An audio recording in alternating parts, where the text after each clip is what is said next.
그리고 당신이 당신의 모성에 대해 경건한 척하는 것에 대해서는 고양이가 당신보다 더 나은 랜드니 엄마입니다. 오란너슈나게로스와니 거리에 대하여서는 인교지바레여위 1898년부터 1920년까지 이 산업은 백인 남성들에 의해 지배되었다. 흑인 캐릭터는 종종 광대나 하인으로 묘사되었으며 최악의 경우 성적 포식자와 같은 위험한 고정관념으로 그려졌습니다. 단지 영화만이 아니었습니다. 당시 영화사와 심지어 가장 인기 있는 배우들조차 인종차별적인 태도를 보였습니다. 인종차별이 너무 만연하여 1916년에 두 흑인 형제 노블과 조지 존슨이 이러한 산업의 배제와 고정관념에 대응하여 완전히 흑인이 운영하는 회사를 설립했습니다. 역사 속으로 깊이 들어가 인종평등에 대해 거리낌 없이 반대한 배우, 감독, 제작자, 스튜디오를 찾아봅시다. 클락 게이블. 다른 사람들에게 클락 게이블은 궁극의 할리우드 매력남이자 바람과 함께 사라지다의 레트 버틀러이며 할리우드의 왕이었습니다. 사람들은 그를 사랑했고 그럴 만한 이유가 있었습니다. 그는 환상적인 배우였으며 생생한 매력을 지니고 있었습니다. 하지만 그 매력적인 미소와 신사다운 이미지 뒤에는 더 복잡한 진실이 숨어 있었습니다. 게이블의 사생활은 그가 화면에서 보여준 완벽함과는 거리가 멀었고 인종차별적인 행동에 대한 보고는 더욱 어두운 이야기를 전합니다. 가장 잘 알려진 사례 중 하나는 바람과 함께 사라지다에서 매미 역을 맡았던 배우 해티 맥다니얼과 관련이 있습니다. 맥다니엘은 아프리카계 미국인으로서 처음으로 아카데미상을 수상하며 역사적인 순간을 만들었습니다. 게이블은 맥다니엘을 공개적으로 지지하며 그녀의 오스카 시상식에 참석하고 그녀의 작품에 대해 높이 평가했습니다. 표면적으로는 그 당시로서는 진보적인 제스처처럼 보였지만 마쿠에서 맥다니엘은 게이블이 대화에서 흔히 N워드를 사용했다고 전했습니다. 이는 많은 사람들에게 영웅으로 보였던 한 남성의 대중 이미지를 복잡하게 만듭니다. 그럼에도 불구하고 게이블의 행동이 이러한 인종차별적 경향과 모순되어 보일 때가 있었습니다. Why bars who wife me got to win? Give us for the studio part was here. Alright, intern 와프사 안에도 facility run들. Or if I see me the side of the wrong one. Give us the wire 인지불이 보이는 것이 발견했습니다. 분노한 그는 시어 좀 비하면 charge 나게 되고 위협했습니다. 스튜디오는 신속히 백인 전용과 유색인 전용 표지판을 제거했습니다. 이러한 행동은 게이블을 차별적 관행에 맞서기 위해 자신의 스타 파워를 사용하는 진보적인 인물로 비추게 했습니다. 그러나 이러한 칭찬할 만한 순간들도 그의 언어와 사적인 행동으로 인한 해악을 지울 수는 없습니다. 게이블이 분리정책에 반대하여 입장을 밝힌 의지는 그의 사생활에서 보인 가벼운 인종차별주의로 인해 빛을 잃었다. 이는 사람들이 복잡하고 그들의 행동이 종종 모순을 드러낸다는 걸 분명히 보여준다. 게이블의 복잡성을 더해 그의 흑인 동료들과의 관계는 다양했습니다. 그가 몇몇 공개적인 상황에서 해티 맥다니얼을 지지했지만 할리우드의 광범위한 인종 불평등에 대해 발언하거나 더 많은 포용성을 주장한 적은 없었습니다. 그의 진보적인 제스처는 평등에 대한 더 큰 헌신의 일환이라기보다 고립된 행동처럼 보였다. 클락 게이블은 사랑받는 할리우드 전설로 남아있지만 그의 유산은 그 시대의 많은 것들처럼 복잡하다. 그의 매력과 재능은 관객을 사로잡았지만 무대 뒤에서의 그의 행동은 그 시대처럼 완벽과는 거리가 먼 사람의 이야기를 전한다. 빈타야 그 지역 와하키 이해를 길메손 지치가 바비킬 편견을 인정할 수 있을지 의문을 남깁니다. 답은 쉽지 않지만 물어볼 가치가 있는 질문입니다. 월터 브레넌은 할리우드 역사상 가장 위대한 성격 배우 중 한 명으로 기억될 수 있지만 대부분 사람들이 이야기하지 않는 그의 다른 면이 있습니다. 물론 그는 아카데미상을 3번 수상했으며 더 웨스터너와 리오 브라보 같은 명작에 출연했습니다. 하지만 화면 밖에서는 브레넌이 오늘날 누구라도 질겁할 정도의 심각하게 왜곡된 견해를 가지고 있었습니다. 문제는 이겁니다. 브레넌은 단순한 구시대적 보수주의자가 아니었습니다. 그는 분리를 공개적으로 지지하고 모든 것을 과거의 방식대로 유지하려 했던 단체인 존 버치 소사이어티의 자랑스러운 회원이었습니다. 마틴 루터 킹 주니어가 암살되었을 때 브레넌의 반응은 정말로 무시무시했습니다. 더 건스 오브 윌슨에서 세트에 있던 사람들은 그가 그 소식을 듣고 웃고 환호하며 심지어 춤을 췄다고 말했습니다. 잠시 그 사실을 곱씹어 보세요. 수백만 명의 사람들을 화면에서 매료시킨 그가 미국 역사상 가장 어두운 순간 중 하나를 축하했던 것입니다. 도나라미십니다. 브레넌은 니그로와 시민권이라는 앨범을 녹음한 것으로 전해집니다. 제목만 봐도 필요한 모든 것을 알 수 있습니다. 내용은 순전히 인종차별적인 선전입니다. 데스르먼트 고리 비아데조관이 관점을 가리는 사람이 아니었다. 그는 적극적으로 증오를 선동했고 거기서 멈추지 않았다. 영화 촬영장과 개인적으로 브레너는 인생에서 인종비하 발언을 아무렇지 않게 내뱉는 것으로 유명했습니다. 그는 소수자를 공개적으로 무시하며 자신의 진짜 감정을 숨기지 않는다는 것을 분명히 했습니다. 그와 같이 생기거나 생각하지 않으면 공산주의자이거나 그가 전혀 존중하지 않는 사람이었습니다. 그의 작품을 좋아하는 팬들에게는 받아들이기 힘든 사실입니다. 어떻게 리얼 맥코이즈의 사랑스러운 노인과 실제로 증오에 가득 찬 사람을 화해시킬 수 있을까요? 이는 우리가 화면에서 존경하는 사람들이 항상 우리가 생각하는 그런 인물이 아닐 수도 있다는 것을 상기시킵니다. 월터 브레넌의 이야기는 우리에게 어려운 질문을 던집니다. 우리는 예술과 예술가를 분리할 수 있을까요? 윌리엄 프로울리, I Love Lucy에서 프레드 머츠를 연기한 윌리엄 프로울리에 대해 이야기해보죠. 그는 모두가 싫어할 수밖에 없는 까칠한 집주인이었고 자신의 권역에서 코미디 천재였습니다. 하지만 카메라 밖에서는 완전히 다른 이야기입니다. 프로울리는 불같은 성격, 악명 높은 음주 문제, 그리고 심각한 문제를 가진 몇 가지 견해를 가지고 있었습니다. 촬영 현장에서 프로울리는 까다롭기로 유명했습니다. 작가 밥 실러는 프로울리가 인종차별적인 비난을 거침없이 쏟아냈다고 했습니다. 심지어 리키 리카르도를 연기한 그의 공동 출연자인 데시 아나즈에게도 그랬습니다. 그가 함께 일했던 사람들을 공개적으로 무시했다는 사실은 I Love Lucy를 성공시킨 인물이라고 상상하기 어렵습니다. 하지만 그것이 윌리엄 프로울리의 복잡한 현실입니다. 어떤 사람들은 그의 사고방식이 너무 구식이라서 아마 1920년대에 더 잘 어울렸을 것이라고 말했습니다. 긴장은 거기서 멈추지 않았습니다. 화면상의 아내 에서를 연기한 비비안 벤스와의 관계는 극도로 적대적이었습니다. 프롤리는 벤스가 자신이 그녀의 아버지를 연기할 만큼 나이가 많다고 농담하는 소리를 듣고 화가 났습니다. 그 발언은 두 사람 간의 오랜 적대감을 불러일으켰습니다. 그들은 카메라가 꺼진 곳에서는 거의 대화를 나누지 않았고 대화를 나눌 때도 친구 같은 잡담이 아니라 모욕을 주고받는 것에 가까웠습니다. I Love Lucy가 끝난 후 벤스에게 프롤리와 함께 스피노프 제안이 들어왔다. 그녀의 반응은 단호한 거절이었다. 그녀는 그와 아무 관계를 맺고 싶지 않았다. 드라마에도 불구하고 프롤리는 계속 일을 할 수 있었습니다. 그는 나의 새 아들에서 5시즌 동안 주연을 맡았고 건강 문제로 은퇴할 수밖에 없었습니다. 그럼에도 불구하고 그의 성격은 크게 변하지 않았습니다. 사실 그는 동료 출연진들과의 불화와 공격적인 발언으로 끝까지 떠나지 않았습니다. 프롤리가 1966년에 심장마비로 세상을 떠났을 때 비비안 벤스는 그 소식을 듣고 샴페인으로 건배하며 모두에게 샴페인이라고 했다고 한다. 아프네. 그것이 가혹하게 보일 수도 있지만 그들의 적대감이 얼마나 깊었는지를 보여줍니다. 모든 배우의 혼란에도 불구하고 프레드와 에셀 머츠는 TV의 가장 상징적인 듀오 중 하나로 남아있습니다. 화면 속 그들의 케미는 수백만을 웃게 했지만 윌리엄 프롤리의 어두운 면을 무시하기는 어렵습니다. 그래서 이 정보로 우리는 무엇을 해야 할까요? 예술과 예술가를 분리할 수 있을까요? 그것은 당신에게 달려 있습니다. 또 비진. 그 이름을 듣기만 해도 마법의 성, 사랑받는 캐릭터, 그리고 수많은 어린 시절을 정의한 이야기가 떠오릅니다. 백설공주부터 신데렐라, 그리고 라이온 킹에 이르기까지 디즈니의 작품은 수많은 사람들에게 기쁨을 주었습니다. 그러나 마법 뒤의 남자에겐 논란과 복잡한 만큼이나 어두운 면이 있습니다. 수십 년 동안 반유대주의 소문이 디즈니의 유산을 따라다녔습니다. 디즈니의 애니메이터 중 한 명인 아트 베빗은 월트 같은 나치 그룹인 독일계 미국인 연맹 회의에 참석했다고 주장했습니다. 미국, 잠시 생각해보세요. 가족 친화적인 영화의 뒤에 있는 사람이 나치 동조자들과 어울렸다는 주장은 충격적입니다. 디즈니는 그것을 공개적으로 확인하거나 부인하진 않았지만 소문은 계속 퍼졌습니다. 논란은 끝나지 않았습니다. 거기에 1938년에 디즈니는 독일의 유대인 공동체에 대한 폭력적 공격인 크리스탈라우트 직후 나치 영화 제작자 레니 리펜슈타를 접대했습니다. 세계가 이 잔혹 행위를 비난하는 동안 디즈니는 히틀러의 총애를 받던 영화 제작자, 비평가들은 이것이 문제적인 인식 부족을 보여주거나 더 나빠서 그의 편견을 드러내는 징후였다고 말합니다. 네노티메어 티언시어의 인종적 민감성 문제입니다. 덤보는 까마귀 형상의 인종차별적 캐리커처를 특징으로 삼았고 남부의 노래는 농장시대의 남부를 미화하여 분노를 일으켰습니다. 심지어 무대 뒤에서도 디즈니는 특히 유대인에 대한 경멸적인 발언을 한 것으로 알려져 있습니다. 멕시코 태생의 애니메이터 빌 멜렌데즈는 피너츠 작업으로 유명한데 그는 디즈니가 특히 뉴욕 출신 유대인들에 대해 강한 부정적 의견을 가졌다고 한 번 묘사한 적이 있다. 그러나 디즈니의 유산이 이러한 논란으로만 정의되는 것은 아닙니다.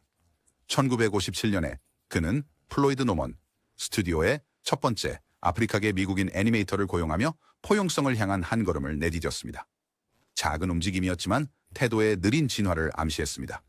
너무 많은 기쁨을 만들어낸 사람과 편견을 품고 있다고 비난받는 사람을 어떻게 조화시킬 수 있을까요? 쉽게 답할 수 없는 질문입니다. 디즈니의 작품은 분명히 엔터테인먼트 세계를 형성했지만 그의 개인적인 견해는 가장 빛나는 유산에도 그늘이 있을 수 있음을 상기시킵니다. 당신은 어떻게 생각하십니까? 마법과 인간을 분리할 수 있을까요? 존 웨인에 대해 이야기할 때 미국의 힘과 독립을 상징하는 거친 카우보이의 이미지가 떠오릅니다. 수십 년 동안 그는 할리우드의 궁극적인 주연 배우로 관객들을 환호하게 만든 직설적인 애국심을 구현했습니다. 그러나 진정한 용기와 같은 영화에서 상징적인 역할 뒤에는 그의 유산의 긴 그림자를 드리운 깊이 우려되는 견해가 있었다. 웨인의 사고방식을 가장 악명 높게 들여다볼 수 있는 것은 1971년 플레이보이 인터뷰였다. 이 인터뷰에서 그는 이렇게 말했다. 나는 흑인들이 책임질 수 있을 만큼 교육받을 때까지 백인 우월주의를 믿습니다. 그것을 곰곰이 생각해보세요. 화면에서 영웅으로 칭송받았던 한 남자가 공개적으로 백인 우월주의를 지지했으며 그것을 교육에 가르치는 듯하고 비인간적인 아이디어로 연결했습니다. 그리고 그것만이 아니었습니다. 그는 또한 노예제도의 공포를 무시하며 자신의 말로는 그건 그냥 인생의 사실이라고 말했기 때문에 전혀 양심의 가책을 느끼지 않았다고 했습니다. 웨인의 경멸은 아프리카계 미국인들에 국한되지 않았습니다. 그는 영화에서 원주민들이 학대받는 모습에 대해 비판했습니다. 그는 우리가 그들로부터 이 위대한 나라를 빼앗은 것이 잘못이라고 느끼지 않는다. 우리나라를 훔친 것은 그저 생존의 문제였다고 말했다. 그의 발언은 억압과 폭력의 세계를 불가피한 것으로 어깨를 으쓱이며 정당화하는 듯 보였고 충격적인 공감 부족을 드러냈습니다. 하지만 웨인의 시각은 인종을 넘어 확대되었습니다. 그는 또한 사회의 여성의 역할을 비판하고 미드나잇 카우보이 같은 영화에 대해 동성애 혐오적인 발언을 했습니다. 소외된 집단을 그렇게 경멸하는 사람과 영웅적인 카우보이 이미지를 화해시키는 것은 어렵습니다. 이 발언의 여파는 오늘날까지 계속되고 있습니다. 항의로 인해 웨인을 기리는 전시물이 철거되었으며 남가주 대학교의 전시물도 포함됩니다. 또한 오렌지 카운티에 존 웨인 공항의 이름을 바꾸려는 노력도 있었지만 아직까지 성공하지 못했습니다. 많은 사람들에게 그의 말은 그러한 견해가 너무 흔하고 너무 받아들여졌던 시대를 상기시킵니다. 어떻게 존 웨인을 기억해야 할까요? 어떤 사람들에게는 여전히 궁극의 카우보이이자 고전 할리우드 황금기의 상징입니다. 다른 사람들에게는 오늘날 세계에 맞지 않는 해로운 이데올로기를 대표합니다. 그를 전설과 분리할 수 있을지는 각자가 결정해야 합니다. 여러분은 어떻게 생각하시나요? Sir 제임스 스튜어트. 제임스 스튜어트를 생각하면 아마도 매력적이고 원칙적인, 불가능할 정도로 호감이 가는 전형적인 미국인 좋은 사람을 떠올릴 것입니다. 그의 아이코닉한 역할인 It's a Wonderful Life와 미스터 스미스 워싱턴의 가다에서부터 현기증과 이창에서의 더 어두운 연기까지 스튜어트는 구 헐리우드에서 가장 사랑받는 스타 중 한 명으로 유산을 만들었습니다. 그러나 그 이면의 이야기는 더 복잡합니다. 스튜어트의 주로 백인들이 사는 인디애나 마을에서의 성장 배경과 프린스턴에서의 엘리트 교육은 다양성에 대한 제한된 노출을 남겼습니다. 이러한 배경은 그의 인종에 대한 문제 있는 태도에 기여했을 가능성이 큽니다. 리버티 밸런스를 쏜 남자 촬영장에서 흑인 배우 우디 스트로드는 스튜어트가 인종차별적인 발언을 했다고 비난했습니다. 스트로드는 스튜어트의 행동이 너무 불쾌해져서 감독 존 포드가 개입하고 중재해야 했다고 주장했습니다. 그리고 그것은 단순한 고립된 사건이 아니었습니다. 스튜어트의 보수적인 가치관은 미국 연방수사국 국장 제이 에드거 후보와 밀접하게 일치했으며 그들의 관계는 단순한 존경을 넘어섰습니다. 스튜어트는 할리우드의 공산주의자 마녀사냥동안 정보원으로 활동하며 의심스러운 동료들의 이름을 제공했다고 전해집니다. 이로 인해 그의 오랜 친구 헨리 폰다와의 관계가 격한 불화로 끝나게 되었고 폰다는 스튜어트의 행동에 충격을 받았습니다. 1971년 짧게 지속된 지미 스튜어트 쇼 동안 스튜어트의 논란이 되는 태도가 더욱 드러났다. 흑인 배우인 할 윌리엄스가 처음에는 중요한 역할로 캐스팅되었으나 스튜어트가 그와 함께 일하기를 거부했다고 전해진다.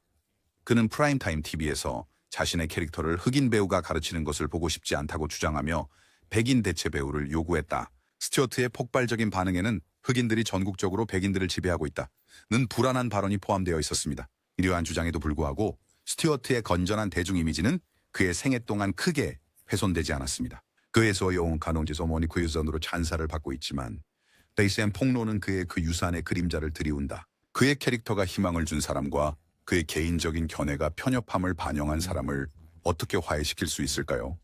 그것은 오늘날 우리가 여전히 고민하고 있는 질문입니다. 찰리 채플린. So macro damon George de Diromin, Tour Rampart, Engine Jocker Mr. Doliger Hemida. 보자, 지팡이, 그리고 잊을 수 없는 코미디 타이밍. 채플린은 무성 영화의 선구자로서 그의 기술을 활용해 관객들을 웃고 울고 생각하게 만들었습니다. 시티라이트와 위대한 독재자 같은 영화는 그의 천재성을 보여주며 그의 작품은 종종 약자를 지지했습니다. 하지만 카메라 뒤에서 채플린은 화면 속 매력적인 모습과는 훨씬 다르게 복잡한 인물이었습니다. 그는 영화에서 많은 공감을 표현했지만 실제로는 편견을 가지고 있었다는 비난을 받았습니다. 버지니아 체릴, 영화 시티라이트의 공동 주연자는 그녀의 회고록에서 채플린이 흑인에 대해 인종차별적인 발언을 했다고 주장했습니다. 이 폭로는 인간성과 연민의 주제를 자주 탐구하는 그의 영화와 대조를 이룹니다. 어떻게 소외된 사람들의 고난을 그렇게 효과적으로 포착한 사람이 그런 견해를 가질 수 있었을까요? 채플린의 개인적 논란은 거기서 끝나지 않았다.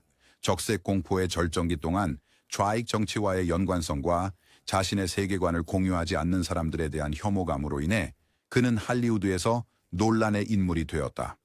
위대한 독재자에서는 파시즘을 공개적으로 비판했지만 무대 뒤에서의 행동과 발언은 더 모순된 모습을 드러냈다. 챔린의 행동은 종종 사회적 경계를 넘나들었으며 항상 존경받을 만한 방식은 아니었다는 점도 주목할 가치가 있다. 그가 한 인종차별적 발언 외에도 훨씬 젊은 여성들과의 관계, 특히 16세인 리타 그레이와 35세에 결혼한 것은 그 당시에도 비판을 불러일으켰다. 그렇다면 챔린의 유산은 어디에 있는가? 한편으로 그는 영화의 언어를 형성하는 데 기여한 명실상부한 영화의 천재입니다. 다른 한편으로 그의 개인적인 결점은 무시하기 어렵다. 세상을 웃게 만든 사람과 화면 밖에서 불편하게 만드는 그의 행동을 구분할 수 있을까? 그것은 오직 당신만이 답할 수 있는 질문이다. 캐서린 헵번. 그녀의 이름은 화면에서 강하고 독립적인 여성과 동의어로 사용됩니다. 남성 세계에서 자기 자신을 지킬 수 있는 캐릭터를 말합니다. 여러 개의 아카데미상과 60년이 넘는 경력을 보유한 헵번은 할리우드에서 선구자였습니다.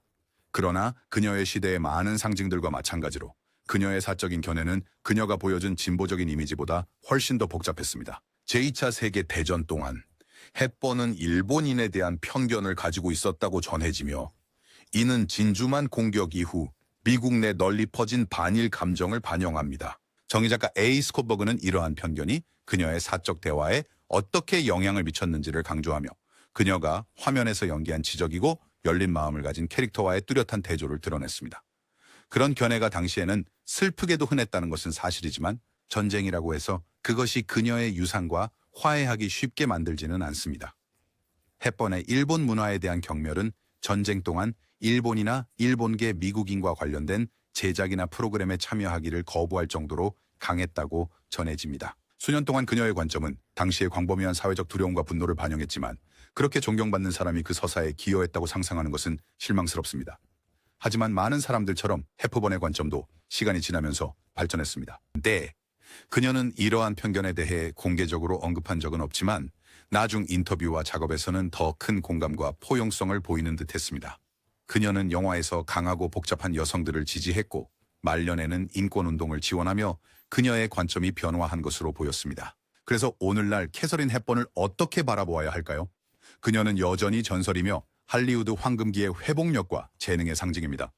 하지만 그녀의 이야기는 우리의 영웅들조차 그들의 시대의 편견과 압력에 의해 형성된 결점이 있다는 것을 상기시켜줍니다. 그럼에도 우리는 물어보게 됩니다. 그녀가 연기한 진보적인 역할들을 존경하면서 그녀 자신의 신념의 한계를 인정할 수 있을까요? 그것은 여러분이 결정할 문제입니다. 비비안 리. 비운리를 생모에선 어르디온 우아함.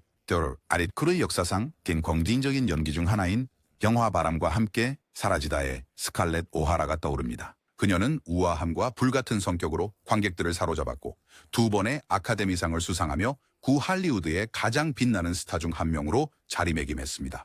하지만 화려함과 재능 이면에는 많은 팬들이 알지 못하는 더 불안한 면이 있었습니다. 리의 전기 작가인 에드워즈는 그 여배우가 종종 흑인들에 대해 비하하는 발언을 했다고 밝혔다. 이미 남부전쟁 전 시대의 낭만화된 묘사로 논란이 된 영화바람과 함께 사라지다의 촬영 중 리는 영화가 묘사한 시대와 환경을 반영한 편견 있는 견해를 표출했다고 전해진다. 그녀의 인종에 대한 발언은 당시 특정 집단에서는 흔했던 것이지만 그녀가 화면에서 보여준 세련되고 진보적인 이미지와 현저히 대조적이다. 리의 촬영 현장에서의 행동도 비판을 받았습니다. 동료들은 필요할 때 그녀가 매력적으로 행동할 수 있는 능력을 지적했습니다. 하지만 그녀는 자신보다 못하다고 여기는 사람들에게 냉소적이고 무시하는 태도를 보일 수 있었습니다. 그녀는 해티 맥데니얼 같은 몇몇 흑인 동료들과는 따뜻한 직업적 관계를 유지했지만 그녀의 무심한 발언은 인종에 대한 그녀의 태도의 더 복잡한 모습을 드러냈습니다. 정신질환은 리의 삶에서 중요한 역할을 했으며 일부 사람들은 그녀의 양극성 장애가 그녀의 불안정한 행동과 날카로운 말투에 기여했을 수 있다라고 추측합니다.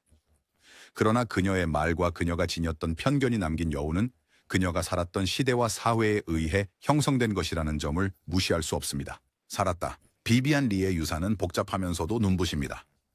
그녀는 재능과 아름다움으로 찬사를 받은 오래된 할리우드 황금기의 상징으로 남아 있습니다.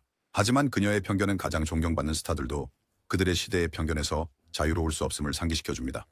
우리는 그녀의 예술성을 칭찬하면서도 결점들을 인정할 수 있을까요? 그것은 여러분의 판단에 달려 있습니다. 게리 쿠퍼요. 게리 쿠퍼. 그 이름만으로도 전형적인 미국 영웅의 이미지를 떠올리게 합니다. 거칠고 냉정하며 도덕적으로 올곧은 하니 카이서와의 눈, 툴에서의 병사요크까지 쿠퍼의 연기는 그를 할리우드 황금기의 전설 중 한 명으로 자리매김했습니다. 그러나 카메라 뒤에서 평범한 사람으로 칭송받은 그는 그의 유산을 복잡하게 만드는 어두운 면을 지니고 있었습니다. 그의 스크린 밖 행태에 대한 이야기는 그가 자주 연기했던 덕망 높은 인물들과는 거리가 먼 견해를 가진 인물임을 드러냅니다. 쿠퍼의 공동 출연자 앤 에스터는 한 번 불편한 통찰을 공유했습니다. 쿠퍼는 유대인을 지칭할 때 자주 경멸적인 용어를 사용했습니다. 이것은 그저 우연한 발언이 아니라 그의 시대에도 논란을 일으킨 반유대주의 행동의 일부분이었습니다. 할리우드에서 그렇게 존경받는 사람이 많은 유대인 창작자들의 기여로 세워진 산업에서 이러한 행동은 특히 충격적이지만 그의 편견은 거기서 멈추지 않았습니다. 쿠퍼는 1940년대와 50년대 할리우드의 레드 스퀘어에 적극적으로 참여했습니다. 그 시기는 공산주의에 대한 공포가 업계를 휩쓴 때였습니다. 쿠퍼는 하원 비미국 활동조사위원회 HUAC 앞에서 반공주의 운동을 지지하는 증언을 했습니다. 그의 증언이 구체적인 이름을 언급하지는 않았지만 그는 운동에 동조함으로써 할리우드 이야기 속으로 들어오는 진보적 가치와 다양성에 대한 불편함을 나타냈습니다. 이 복잡성에 더하여 쿠퍼의 친분 관계와 동맹은 많은 것을 드러냈습니다. 그는 민권운동에 반대하고 인종차별 정책을 지지하는 보수 집단과 밀접히 연관되어 있었습니다. 그는 이 문제들에 대해 공개적으로 거의 발언하지 않았지만 그의 사회적 교류와 개인적 발언은 당시의 편견에 도전하지 않으려는 혹은 도전할 수 없는 사람임을 암시했습니다. 그의 작품을 좋아하는 팬들에게는 이러한 폭로들이 받아들이기 어렵습니다. 하이눈에서 홀로 자신의 원칙을 지키는 용감한 보안관과 배타적인 개인적 견해를 가진 사람을 어떻게 일치시킬 수 있을까요? 쿠퍼의 삶은 그 시대 많은 이들의 삶처럼 할리우드가 화면에서 판매하던 이상과 스타들의 실제, 믿음 사이의 뚜렷한 분열을 상기시켜줍니다. 오늘날까지도 영화 아이콘으로서의 게리 쿠퍼의 유산은 영화 예술에 대한 그의 기여로 인해 여전히 기념되고 있습니다. 그러나 그의 개인적인 편견의 그림자가 남아있어 우리가 존경하는 사람들의 불완전함에 직면하게 합니다. 우리는 그 사람과 그의 신화를 분리해야 할까요? 아니면 둘 다 그를 기억하는 방식에 영향을 주어야 할까요? 그것이 그의 이야기가 우리에게 남긴 질문입니다. 말론 브란도, 그 이름만으로도 할리우드에서 탁월함과 반항심의 대명사입니다. 욕망이라는 이름의 전차에서까지 브란도는 그의 거친 메소드 연기로 연기를 혁신했고 관객을 매료시키며 역대 최고의 배우 중 한 명으로 명성을 얻었습니다. 그러나 화면 밖에서는 브란도의 개인 생활이 모순 덩어리였으며 그의 인종차별적 발언에 대한 소문은 그의 유산에 불안한 요소를 더합니다. 브란도와 로맨틱한 관계를 가졌던 여배우 리타 모레노는 그 스타의 더 불편한 면을 드러냈습니다. 모레노에 따르면 브란도는 함께 있을 때 가끔 인종차별적 발언을 했다고 합니다. 후에 시민 권리와 원주민 문제를 적극적으로 옹호한 사람에게서 나온 이러한 주장은 브란도가 후에 삶에서 형성한 대중 이미지와 깊이 일치하지 않는 느낌입니다. 브란도의 활동은 특히 1960년대와 1970년대에 걸쳐 평등을 위해 싸우고자 하는 그의 의지를 드러냈습니다. 그는 1973년 영화 대부로 받은 아카데미상을 거부하고 대신 할리우드의 원주민 대우에 항의하기 위해 원주민 활동가 사친 리틀 페더를 시상식에 보냈습니다. 미국인들, 이 반항 행위는 브란도를 사회 정의의 상징으로 만들었습니다. 그러나 모레노의 주장과 그를 알고 있던 다른 사람들의 소문은 그의 사적인 행동이 항상 그의 공적인 입장과 일치하지 않았음을 시사합니다. 브란도의 복잡성은 인종으로 끝나지 않았습니다. 여성들과의 관계, 촬영장에서의 변덕스러운 행동, 그리고 유명한 난해한 성격은 뛰어나면서도 깊은 결함을 가진 인물로 묘사합니다. 그와 함께 일했던 사람들은 그를 변덕스럽다고 자주 묘사하며 한순간에는 큰 공감을 보여주기도 하고 그 다음 순간에는 가혹한 잔인함을 보일 수 있는 인물로 설명했습니다. 시민권을 옹호했던 브란도와 편견을 가졌다고 비난받은 브란도를 화해시키는 것은 어렵다. 그는 시대와 함께 변화하는 사람이었을까? 아니면 그의 활동이 진정성보다는 보여주기식이었을까? 우리는 아마도 완전한 진실을 알 수 없을 것이다. 빙 크로스비. 그의 틈도롭고 너무고래의 매력은 한 시대를 정의하며 그를 20세기의 가장 상징적인 연예인 중 한 명으로 만들었다. 화이트 크리스마스와 같은 클래식 녹음에서 할리데이인과 더 로드 투 필름에서의 기억에 남는 공연에 이르기까지 크로스비는 화면과 무대에서 완벽한 신사처럼 보였다. 하지만 이 매끄러운 이미지를 가진 크루너 뒤에는 팬들이 결코 보지 못한 더 불안한 현실이 있었다. 게리 크로스비에 따르면 빙의 장남인 그는 사랑받는 스타가 집에서 종종 인종차별적인 농담을 했다고 합니다. 게리는 그의 아버지의 사적인 대화에 소수자들에 대한 경멸적인 발언과 무신경한 유머가 포함되어 있었다고 밝혔습니다. 그는 그런 치리스 퀄리스를 인더스입니다. 그것들은 그의 매일의 언어 일부였다고 전해지며 크로스비의 깨끗한 대중적 이미지와 비교했을 때 충격적이었습니다. 에키를 조우에 복잡하게 만드는 것은 크로스비의 광범위한 영향력입니다. 그의 경력의 절정기에 그는 단순한 스타가 아닌 미국 문화를 상징하는 인물이었습니다. 그의 작품, 특히 영화 Going My Way에서 신부로서의 영희는 그를 친절과 도덕성의 인물로 그렸습니다. 그러나 게리와 다른 사람들이 집에서 알던 크로스비는 아주 다른 모습을 보여주었습니다. 크로스비의 인종차별은 대중에게 숨겨져 있었고 그의 경력은 대체로 널리 알려졌던 동시대 인물들과 달리 크로스비는 철저히 관리된 이미지를 통해 미국의 아이콘으로서의 지위를 유지했다. 그러나 그와 가까웠던 사람들에게 그의 사적인 행동은 무시할 수 없었습니다. 오늘날 크로스비의 유산은 복잡하게 남아 있습니다. 그의 음악과 영화에 대한 기여는 부인할 수 없지만 그의 개인 생활에 관한 폭로는 씁쓸한 여운을 남깁니다. 이는 가장 빛나는 별조차도 그림자를 가질 수 있다는 또 다른 상기입니다. 우리로 하여금 묻게 만듭니다. 우리는 예술가와 그들의 예술을 분리할 수 있을까요? 크로스비의 경우 그의 팬들은 여전히 이 질문과 씨름하고 있습니다. 프레드 아스테어. 그의 이름은 우아함과 매력, 그리고 할리우드 전설로 만든 무결한 품위를 연상시킨다. 탑 햅과 스윙 타임 같은 영화에서 그의 상징적인 루틴은 영화 속 춤의 황금 표준을 세웠다. 진저 로저스와 함께한 유명한 파트너십을 포함한 그의 협업은 그를 엔터테인먼트 역사에 자리매김하게 했다. 하나시오 화려함과 매력 뒤에는 아스테어의 이야기에 종종 간과되는 문제가 포함되어 있습니다. 전기작가 사라 자일스는 사랑받는 댄서에 대한 불편한 진실을 밝혀냈습니다. 아스테어는 흑인에 대해 편견을 가지고 있었습니다. 학교들 나이스 가운 쇼는 동저러기 시험후의 연예인 필 보잉글스, 로빈슨과 같은 공연자들과의 협업이 포함되었지만 아스테어의 개인적인 신념은 훨씬 덜 포용적이었다. 흑인 공연자들과 함께 일하고 그들의 예술성에서 이익을 얻으면서도 그들에 대한 편견을 가진다는 것은 충격적인 모순이다. 아스테어의 악명 높은 스윙타임의 할렘의 보장글스 루틴이 기억에 남는 사건 중 하나입니다. 빌 로빈슨에게 경의를 표하려는 의도로 만들어진 이 장면에서 아스테어는 블랙페이스로 공연했습니다. 아스테어 시대에는 이런 묘사가 흔했지만 그 루틴을 당시 할리우드에 만연했던 인종적 무감각의 광범위한 맥락에서 분리하기는 어렵습니다. 그 공연을 선택한 것은 산업의 규범뿐만 아니라 아스테어가 인종을 이해하는 데 있어 개인의 맹점을 반영한 것이었다. 아스테어의 대중적인 이미지는 매력과 세련미였지만 그의 사적인 견해는 그 유산을 복잡하게 만든다. 그는 그의 편견에서 공개적으로 적대적이거나 공격적이지는 않았지만 자일스가 밝힌 태도들은 당시의 편견에 의해 형성된 사람의 모습을 보여준다. 그것이 쌓이는 앵글 속에 연기했던 이 팬들에게 사로 퍼저널워리 고이 생각했던 사람과 맞추기 어렵습니다. 고전 할리우드는 화려한 스타들과 시대를 초월한 영화들로 관객들을 매료시켰지만 그 이면에는 완벽과는 거리가 멀었습니다. 많은 당대의 유명 인사들이 오늘날 그들의 유산을 훼손하는 문제가 있는 구식 신념을 가지고 있었습니다. 인종차별은 단지 사회적 문제가 아니었습니다. 그것은 할리우드 자체에 깊이 뿌리내려 있었습니다. 팩스버스와 함께 고전 할리우드의 어두운 면을 파헤치고 스크린에서 연기한 캐릭터와는 다른 행동을 했던 스타들을 공개합니다.